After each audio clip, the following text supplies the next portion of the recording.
Hey everyone, you're listening to a bonus episode of NIL Now in collaboration with Reddit College Football. This is a recording of a Reddit Talk, which features questions from fans and listeners. Join us for these interactive media events every other Thursday with our friends on Reddit. Hosted by Reddit College Football's Bobak and me, Dean Zulkofske, our Reddit Talks provide you all an opportunity to give us immediate feedback and ask any questions you may have. Joining each Reddit Talk online or on the app is easy, and once you're in, click the Raise Hand feature to be brought to the stage and ask a question. Follow us on Twitter at NIL Now Show for all Reddit Talk announcements. We hope to hear from you at the next one. All right. Hi, everybody. This is another Reddit Talk being hosted here by Advanced Media and Reddit on our CFB. My name is Bobak and I'm going to be joined by my regular co-host for these, Dean. We're going to be talking NIL and really whatever else you want to talk about college football. If you'd like to join us, just go ahead and raise your hand. We'll let you up here and we'll hear from you and talk about, whatevs. Let's see here. In fact, let's go ahead and jump into this. Why not? I see we've got Jay Goss 39. Just hit welcome for you to come up. And once you get up here, feel free to go ahead and talk. So went ahead and sent you that invite. So again, we've been doing these periodically. I'd say every other week to kind of see what's going on in NIL. This is part of a larger, okay. And I see my co-host is actually here as well. Let's go ahead and let up Far Weekend. That's Dean. So yeah, why don't you give a better introduction to what we're doing here? I just kind of got it rolling right before you walked in. Sure, absolutely. So my name is Dean Zulkofske. I'm the associate producer of the NIL Now podcast that Bobak and the rest of the Reddit College Football team has been helping us out with. The podcast, we release it weekly. We just dropped our 14th episode today. You can check that out wherever you listen to podcasts. And basically with this, Bobak, I know you're just kind of talking about that, but with this, the weekly, we kind of do it bi-weekly, every 2-3 weeks. We jump on here. We usually have a guest, and we basically just talk about the happenings of what is going on in the NIL world in college football. We take questions from you all, fans and listeners, which is, one of the things that we like about this. We just try to talk about whatever is going on. So I know that we have a lot to talk about right now. And it's interesting how, this kind of stuff with college football never ends, right? Like, Bobak, you were just covering the national championship at the beginning of last month. College football season's over, yet here we are. We have all this stuff to talk about. How are you holding up without college football so far? This is always a part of the season where you kind of get a chance to get a breath, I think. But at the same time, there's lots to talk about. And, speaking of which, I was having a little trouble getting our first guest up here, but I do see, let's see here, bigness. You want to unmute? What are your thoughts right now, man? Oh, look, looks like they disappear. A lot of people will sometimes want to come up and then they don't actually come up. All right. All right, I'm going to send an invite over to Royal Rip 5220. There's a lot of things to talk about. I mean, one of the articles that really caught my attention today. Oh, another person didn't want to actually come up. Oh, people like to pretend. But one of the articles that I found really interesting was from The Athletic. Nicole Auerbach was able to interview the NCAA vice president of enforcement about this new change to the bylaws. I kind of got missed, I think, when people were when they decided to update the rules and went into effect in January 1st. But even some of the people who had been paying attention to all of the upcoming changes in NIL had missed this new change where it's being called basically the NIL presumption.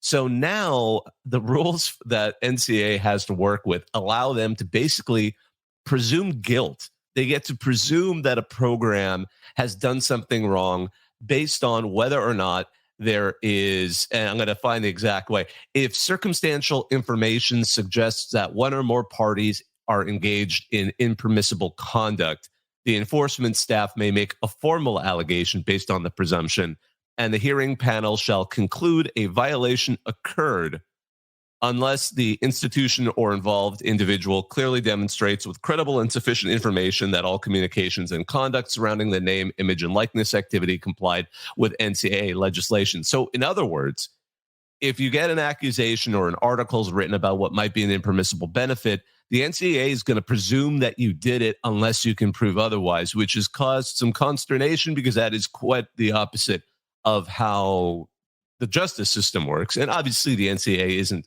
the government. It isn't held to the same rules, but that has been something striking. And what have you made of that, Dean, in that interview? And I'm going to go ahead and try and let up some people while we get this going.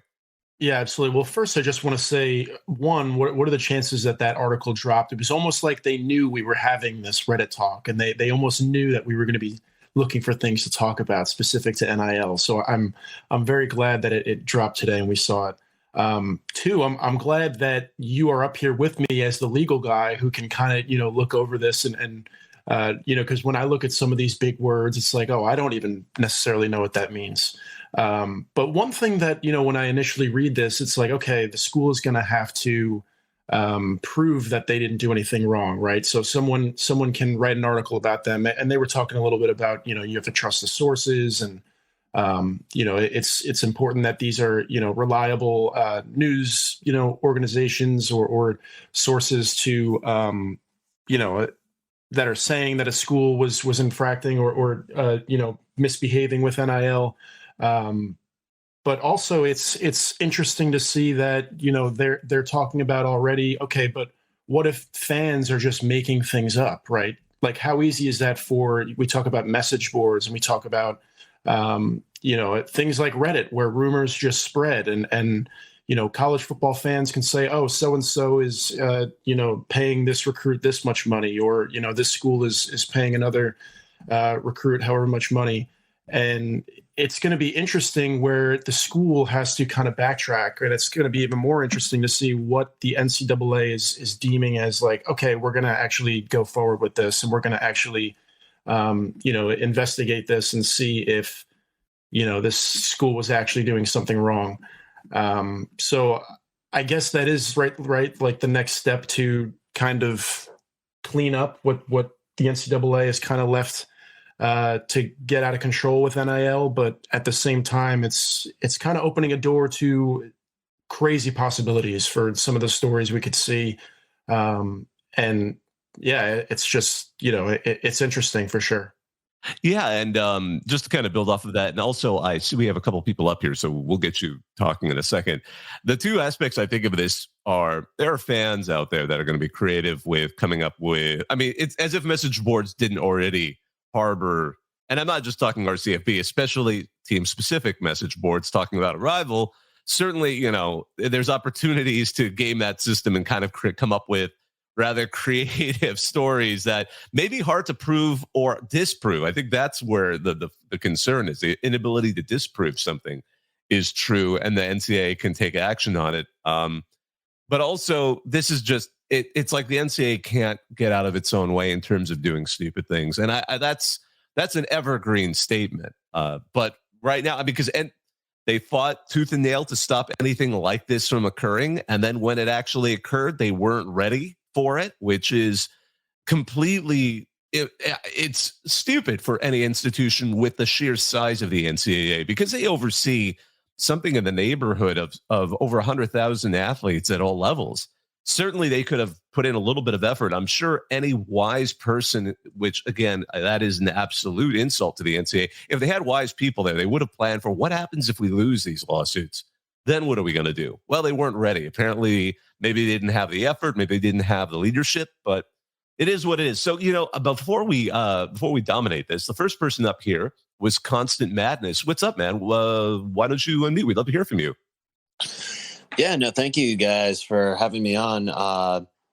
Greatly appreciate it. With the whole NIL, it's been interesting just seeing like everyone like slowly but surely like learn, talking about the players, the coaches, the NCAA, like the true extent and power that each side of things holds, and the ways that unsurprisingly, the ways that people are already trying to use it to their advantage. Like one thing that NIL related thing that I'm sure you guys are going to talk about was the article where Nick Saban was talking about losing players because of it. I wanted to be a fly on the wall for that one player that asked for $500K and for his girlfriend to get into the law school. I mean, I feel like the veins in Nick Saban's forehead would have all popped simultaneously on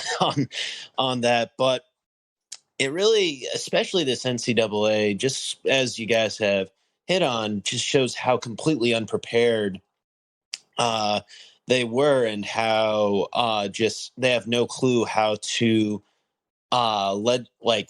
govern over this new era of college football and college athletics in general. And so it's going to be hilarious the first time the NCAA gets duped by by a story that turns out to be completely fabricated and came from like a message board. I mean, heck, you know, the geniuses at Message Board Geniuses are already scheming up all of these crazy scenarios. So it's been fun to imagine which fan base is going to be the first source of it. I mean, it seems like maybe one of the Mississippi schools, because they tend to be really have fun with it, or maybe one of the Alabama schools. If any, I was thinking which fan base would be the most likely to cook something up that would get some legs. But yeah, no, sorry, I didn't mean to interrupt you. But yeah, absolutely. It's been yeah, no worries at all. But yeah, no, it's just, this is going to be wildly entertaining. It's sort of just, yeah, it's this, I'm looking forward to the inevitable walk back from the NCAA. Be like, maybe having a presumption of guilt wasn't our greatest idea. We thought of it the same day we thought we should expand March Madness to 90 teams. So we were on one that day. Yeah, and so we talked about this on one of those shows, and I'll let Dean kind of jump in here too. But the whole idea, being the fly on the wall of that conversation that Nick Saban had, because he rejected two players who were searching for, I think it was like $1.3 million in combined NIL money, not by one. But one of them wanted $500,000 to get his girlfriend into law school and have Alabama pay for it. And he was reported to then say, like, I showed him the door. But Dean, we talked about a little bit about that in one of the previous episodes. What were your thoughts on it? Yeah, the Nick Saban story, and there's a reason why I think that this is really going to ruffle some feathers with the whole NIL world, and really stay in the headlines, right? Like, we're almost shifting from the Jaden Rashada Florida incident that is still, we're still kind of following along with that, but the Nick Saban one is particularly interesting just because one, the fact that the player wanted to, it's objectively funny, right? For a player to say that they want $500,000 to stay on the team so that they can get their girlfriend into law school is kind of crazy. And it's obviously just funny just from the jump. But also the fact that this is Nick Saban, right? Like if I was a high school recruit, or when I was a freshman in college, or even just in high school, it was like, you know, if I was intimidated by a teacher, like, I wasn't raising my hand, you know, I wasn't speaking out or asking for what I wanted. But here we have players like asking Nick Saban. Like, if Nick Saban is getting these demands, right? Nick Saban, the standard of coaching, college coaching, is getting these, you know, questions where players want this much money, or the high school recruit apparently wanted $800,000. It's like any coach is going to be under that same, you know, microscope. Any coach can be asked for any sort of money. And the third part of it is that I think, you know, where are these kids getting these numbers from? Even just the Jaden Rashada thing, him being, it was reported 13 million. You know, who's to say someone's worth that much, and who's to say, you know, the cornerback is worth 800,000? And we know law school can't be $500,000. So I don't know where everybody's getting these numbers from, but well, they were just asking, I think, to cover the tuition, but still, I mean, so much of that is ridiculous. It's a girlfriend I mean, look, anyone who's gone through the law school or even medical school or some of these more intense postgraduate professional programs, like, the odds of your relationship sticking all the way through, if you went in as boyfriend and girlfriend, or even married, and I've seen that, there's like a higher than average chance that you're not going to be in a relationship with that person by the end, because it's just, the people change when they go into that school. Their time is gone. The time you had before isn't. So the fact that it's not even like a spouse, like my girlfriend, like, all right, we'll see how that one goes. And that isn't that is, Alabama's a fine, law school. It's good. I'm not in any way going to insult it. It's in the top 25, and it does well, particularly with the Atlanta market. Alabama market as a state is kind of dry as far as legal work, but I mean, yeah. So I thought it was hilarious. I mean, I wouldn't say some of the folks on RCFB were saying like, oh, maybe they won't even be able to handle it. Once you get into law school, there's a certain level of they don't say that, but I mean, you can usually survive fairly well. But man, just the idea of all of that is just hilarious. So, oh gosh, we had somebody up here and they bounced. But yeah, so that whole topic has been absolutely fascinating to kind of look over. Let's see here. One of the things, Dean, I've been thinking about is we try to have some fun with this. We're thinking about ideas. There should be like a good parody opportunity for these weird for this new presumed guilt that the NCAA is going to have with NIL accusations. Would be like a nice standardized Mad Libs kind of arrangement for those of you who are maybe old enough to remember Mad Libs, where you'd get like a nice statement with blanks you'd fill in. It would be like a noun or a verb. There should be one to allow fans all across America to make easy, accusations about whoever they want. Like, I want to be able to accuse the Sorbonne of illegal recruiting of players in Paris or something like that. I mean, that's right. Yeah. When the NCAA is putting, the schools on the defense, it's just open season for what they're going to have to defend themselves against. And what Constant Madness, when they were up here, what they had kind of brought up, it definitely feels like an overcompensation from the NCAA, where it's like, okay, we definitely messed up when we let this get out of hand, but this is like almost too much, I feel, right? Like you need to take a smaller step of, okay, we're going to, start to enforce this a little bit more stricter. We're going to, look into some of the rumors more, but to just be like, okay, once we deem that a rumor or a news story is legit, it's up to the school to defend themselves. I feel like you're going to be putting some people in some tough positions when I don't think it needs to be that way, but we will see, right? The story dropped today, or we saw it today. So I'm sure we're going to have season to watch how this goes. Yeah, we're going to have plenty to talk about for sure. Or maybe they won't. Let's see. We got a couple of other people up here. How about you, Boner Jams, bro? The comment you were making about the player that wanted to get his girlfriend into law school. This has been happening in college forever. It's just usually been wealthy people. Oh yeah, for sure. So Harvard or whatever, right? Yeah, if the school's named after like your uncle, you're getting in. Yeah, yeah. No, I hear you. This stuff has happened certainly before. It was just so funny to hear. And and again, it's funny and everything. But the main difference to me is like now it's just athletes doing this instead of wealthy people. And I'm just curious about your thoughts about like how this is actually changing. And maybe the only way this gets shut down is now. It's not wealthy people that can do it. It's everyone. And now we're going to shut down this kind of quid pro quo that's going on everywhere. Yeah, I'm just curious what your thoughts were on that aspect of it. My initial thought, and sorry, Dean, I didn't mean to cut you off there, but my initial thought was like, I think it might even depend on the player. If let's say, and I mean, I'm not saying, let's say you have a reigning Heisman Trophy winner, something like that, who could stay on and probably will stay on for another year. And they come in and say like, Coach, I'll stay another year, but you got to get my girlfriend into like a grad school. Then I think, okay, yeah, maybe. But whoever this person was, they didn't have that kind of clout, So I think maybe that is what it is. I mean, if the player is significant enough, yeah, you get something maybe closer to the donor example you're talking about, where that person's, kid or spouse. Although I guess, maybe one of these younger like a little brother, right? Able to afford it and then say, could my girlfriend go to your school? But before, the crypto empire collapses or something. But yeah, exactly. Well, cool. Yeah, I just thought that was an interesting aspect of it, that now that, people who aren't super wealthy are doing it, it becomes a thing. And if that's all this is going to like shine a light and shut down a lot of that stuff in college admissions. So anyway, thanks guys.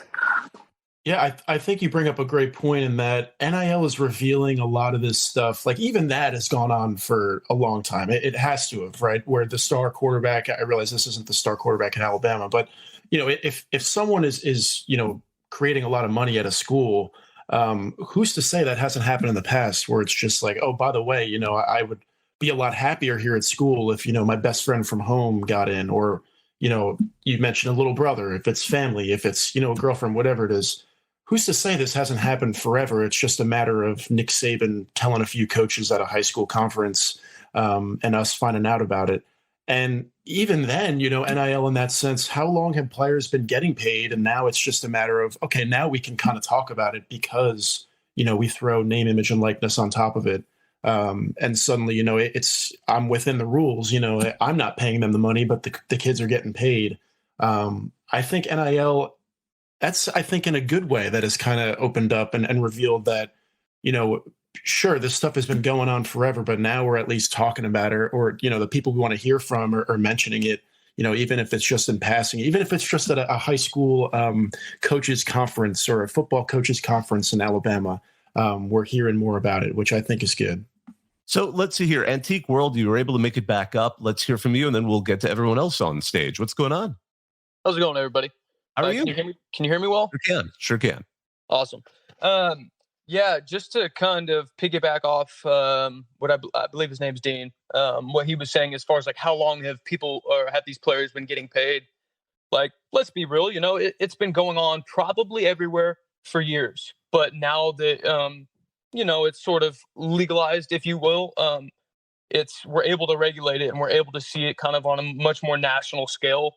It's just very interesting to see, I guess. And for me personally, my view on college football players being paid has always been, I think these kids do deserve money. I mean, how many billions of dollars has the NCAA made off of these kids? They should get paid, but also how do you regulate that kind of thing? It's been a catch-22, trying to avoid the pay-to-play thing, if you will. It's an interesting time in college football and college sports as a whole. I think right now so much is changing at such a rapid pace.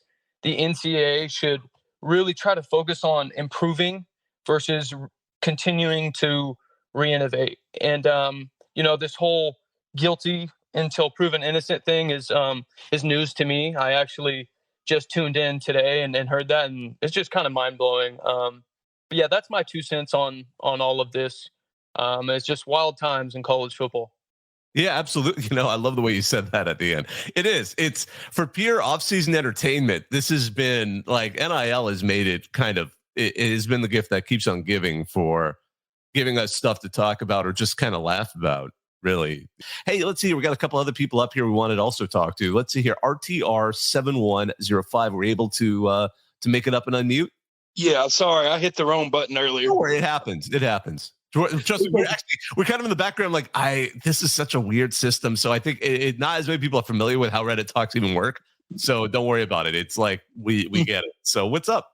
Nothing much. I was thinking of, I saw where Nick Saban, obviously being a Bama fan, so I jumped on to talk. And what's hilarious about Saban is he regularly talks shit in his press conferences. He'll just drop random stuff, and it's amazing the things the national or the local media pick up on because he says stuff at random like this all the time. And it's interesting, he threw this example out here. It's kind of like the shit through a tin horn thing a decade ago. It's amazing. He'll say something crazy and nobody will pick up on it. Then he'll say something relatively not that bad. And you know what I'm saying? It's interesting because Saban says this stuff all the time. Oh, and, yeah. Well, that's when you're the king of, at least the GOAT of coaching right now, people. But yeah, I agree. It's like what makes national splash? Absolutely. And then, another thought is, I was thinking about this and why NIL has exploded is there's just so much money in college football. And, it's always been that way. But increasingly now it's, live sports are the only thing that makes advertisers money in the modern era. It's the only way with time delays and, time shifting and streaming and on demand. The only consistent thing right now is live sports. And it's just a matter, like somebody said, it's what was black markets and have been since time immaterial in college football is just becoming out in the open, and it's going to be really dirty and crazy to see how college football handles it. And my last thought was sort of funny, but you're talking about the McDonald's bags. I was thinking, and parody. What would be each program's parody program for a bag? You know what I'm saying? Like, is A&M going to be Whataburger, or things like that? So, yeah, like that's so good. I love that. In and out or something. Yeah, because definitely. Pruitt's from North Alabama, and he was coaching at Tennessee at the time. It was probably a Jack's bag, not a McDonald's bag. You know what I'm saying? To be honest. Yeah, I would have thought really out with Tennessee, I would have liked to see a Pal's bag somewhere in the headline. But yeah, that's awesome. And yeah, absolutely. And that kind of goes hand in hand in Bobak, what you were saying about if you had like ad libs or what are they, Mad Libs or whatever. Mad Libs, we are going to see some wild stuff with schools being on the defensive. We are absolutely going to see some wild things. And I think that you brought up some great points. Nick Saban, on our episode this past week, one of our co-hosts, Lauren Sisler, who has spent a lot of time reporting on Nick Saban, was saying just that, RTR, was that, Saban he knows what he's doing, right? Like he'll throw things out there knowing that people are going to pick up on them, knowing that they're going to say certain things or take certain things away from it. And even so, our last guest that we had on this Reddit talk was Joe Goodman, the columnist down at AL.com. And when we talked to him about, how Saban is adapting to this, there's a reason that he's, kind of the GOAT right now of this era of college football coaching. And he can adapt and he can, work the media and he can work recruits and he knows exactly what he's doing, even in, situations that other coaches don't know what they're doing. Or situations that are new to everybody else. He always seems to have, the right mindset and the right attitude to, be the coach, to be the standard always. We have one other person up here that I also wanted to get to before. You've been really patient. Fidel Cashflow 97. What's going on? Hey, how are you guys doing? Great. So I just kind of, to muse my own ideas about with NIL. I think when we started doing NIL, we pretty much just stopped pretending that college football wasn't a business, and with business, some of the territory, or entertainment business, I should say, some of the territory that comes with that is that talent equals tolerance. And so the more talented, whoever your players are, the more tolerant you're going to be of certain, ideas, certain behaviors, and certain requests. So Caleb Williams, I think we kind of talked about this a little bit before. Caleb Williams probably gets to ask for a little bit more than some guy coming off the bench or coming out of the transfer portal if he wanted to go to Alabama. And I think you guys are right that this has been happening for a long time. I'm a big Nebraska fan, and there's a lot of, stories around Lincoln and things where, there were farms that would pay certain Nebraska players to come and quote unquote work in the summer, but you'd never see them out, toiling in the fields or anything. And then dealerships would, give Nebraska players only certain jobs, and they would just have to come in once a week to collect a paycheck, and that was all they had to do. And I don't really know how all that works in with what the previous rules of the NCAA were. I can't imagine that it completely worked out, but I guess that's the whole business of it being underground. But, this definitely has been happening for a long time. And so there's a line between the pearl clutching of, I can't believe that Nick Saban wouldn't pay somebody $500,000, and the line of, well, asking for anything is just ridiculous, because, these guys are still putting their bodies out on the line. They're still risking any future ventures that they have, or risking, a lot of physical health moving forward to play this game. And so I think finding that middle ground, it seems like every day we go, it's more difficult to find that and what that looks like. And it's certainly not helping that the NCAA is just, letting the whole sport run wild. But that's just kind of my musings on it all.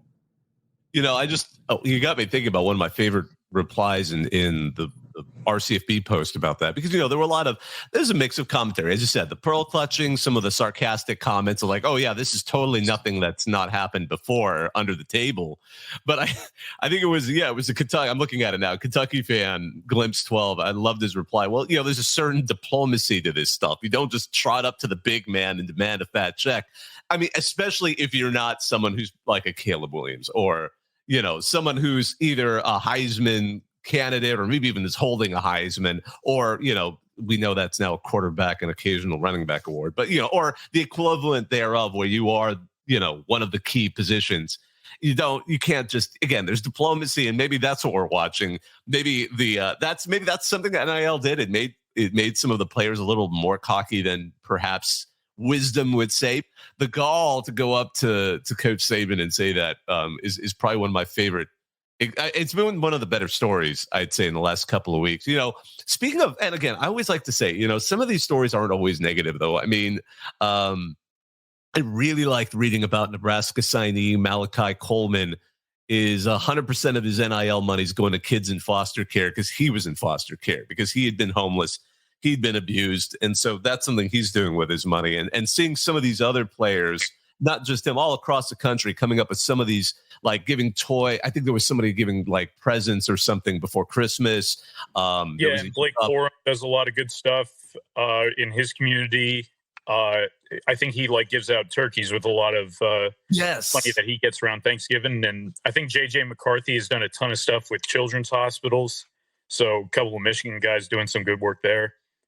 Yeah, we're learning a lot about a lot of these folks in good ways. I mean, there's some Utah player. I remember he did this really funny thing where they kind of tied it into the game they were playing that week because I think they were playing Oregon, and so they cooked a duck, but it was really a part of it was really just a whole skit to kind of promote some kind of nonprofit. I mean, do you remember it? Yeah, it was about ending childhood hunger, and yes, they were playing. Oregon. So it was what was on the menu was stuffed duck. And it was just, when he lifted the hood and everyone's wearing their, Utah Utes gear sitting at the table, there's like a stuffed animal duck. But you guys are both right. It's cool now that we get to see, yes, the part of NIL is so-and-so is signing with a Lamborghini, dealership and so-and-so is making, six figures, millions of dollars, whatever it is. But there is part of it too where people get to, put this NIL money towards things that they care about. Bobak, I hadn't heard that story, but that is another one of those great stories where you hear just that a player who now has money, pre-NIL, whether they were getting paid or not, now they can outwardly, that's part of this person's brand. That's part of, here's who I want people to see me as, and they get to do that through NIL. And I think that's great. I think that is, yes, again, there's going to be focus on, what drives what issues are driving the change. That is ultimately what, the big headlines are going to be about. But there's also this part that I think, college football fans and everyone in between can really focus on to see that kids are making a difference, right? Like these are, kids, essentially college kids with money in their pockets now who can buy turkeys for the local community that can, give back to where they came from, which is great. I think that's awesome.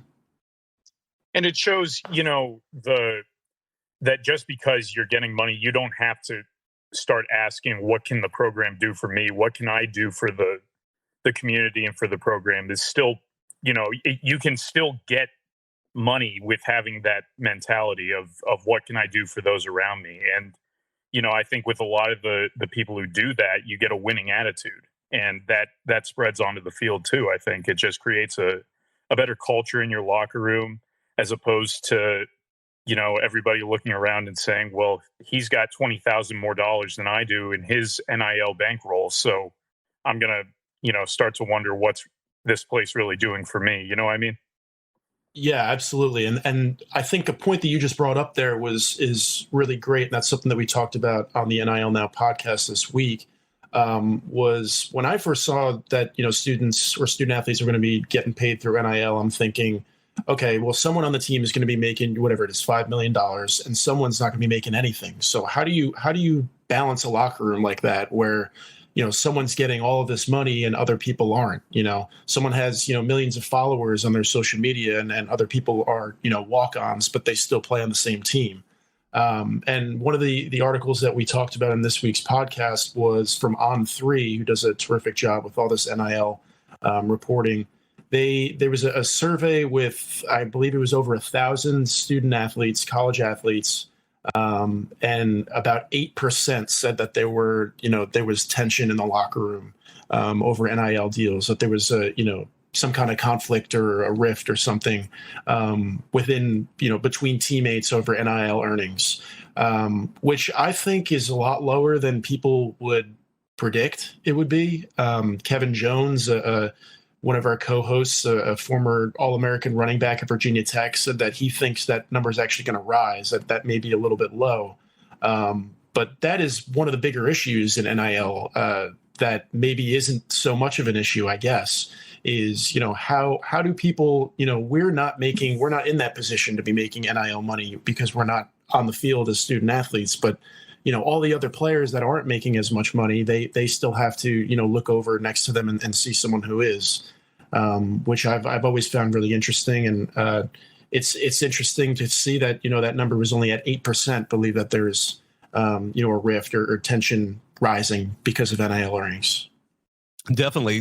Just kind of going back to what the programs can do for the players, one of the sort of the second half to the Alabama story, and this came out a little bit earlier last week, was that they've created this newer extended contract with Learfield Sports. Obviously, Learfield's been around forever and they do what they do, but part of it is they were going to collaborate to develop some kind of advantage center, NIL advantage center, to give their NIL. I mean, and it's an interesting thing because now schools, especially some of these more prominent programs like in Alabama, or I imagine, all the blue blood programs, and as well as the those that want to be at that level, how do you develop these NIL opportunities? So they're creating some kind of student center within the Alabama athletic department. There's some really gaudy rendering of a very, very red conference room, but we'll see how that goes. I mean, that might be part of the future of where we're at now. It's, I did, my favorite comment was actually by a Michigan man. 1225 wrote, the NIL Advantage Center is a really weird way to spell ATM. But what do you think about that, Dean, as we slowly wrap up here? Sure. Yeah, I think that we're going to be seeing every school or every Power 5 school that is really serious about winning and really serious about getting recruits who want to make money on their NIL. We're going to see exactly that. And I also find it, maybe it's not interesting, but just the fact that Georgia has won the last 2 national championships and Alabama is still like the standard. Like, people are still going to follow what Alabama is doing. And I think that was one of the Reddit comments, wasn't it? Was how, I think it was a Tennessee fan was saying that, it's so like, people are going to follow Alabama no matter what. Like, they know what they're doing. Nick Saban realizes that this is something that is here to stay for sure. And even if Georgia's winning national championships, Georgia's going to follow up with Alabama. Georgia's going to, if they see that's going to happen with Alabama, they're going to do the same thing in Athens. That actually reminds me, Bobak, I don't know if I told you this, but I don't know if I technically met Kirby Smart the other day, but I do have a Kirby Smart story. If you want to hear it, I don't have to share it, but it's a recruiting Kirby Smart story. So with my other job, what I do as a reporter for Newsday on Long Island, we don't, we have, some good football recruits every once in a while, but, Long Island is not known for their football as much as, the South is. But I'm driving home from work the other day. It was last Thursday, a week from today, and my editor called me and said, what are you doing tomorrow morning on Friday? So I'm thinking, okay, I got to go to cover something. I wonder what it is. He tells me that Kirby Smart is going to a local high school on Long Island, flying in a helicopter, landing on the football field, and going in to meet with a kid that goes to the high school, has an offer from Georgia. So he's going in to meet with his coach. Now it's a weird recruiting time, and the kid is a junior, so I don't totally know how the recruiting period works and the rules and regulations. Kirby couldn't publicly comment, on the whole recruiting situation because of it. But he goes in, he talks to the coach. He doesn't interact with the kid who has the offer to his school. He goes back in his helicopter and he flies away. Like, can you imagine being that's absurd. I love it. That was probably popularized the first time about 2016 or so, because Kevin Sumlin was the head coach of Texas A&M, and they nicknamed it the Swag Copter back then. So I am not in any way shocked that Georgia's got a Swag Copter of their own. I think they were calling it the Kirby Copter, or the Kirby, I love it. The Kirby Chopper or something like that, which is yeah, that sounds about right. Yeah. Well, it looks like this is a good time to go ahead and wrap up here. We do these every couple of weeks or so on Thursdays to talk about NIL in conjunction with the NIL Now podcast, which is created by Advanced Media Group as well as in collaboration with Reddit. So my name's Bobak and my co-host is Dean. We always love hearing from you. Thanks for joining us and in talking about this. We're going to go ahead and wrap it up right now. So have a great rest of your Thursday and take care.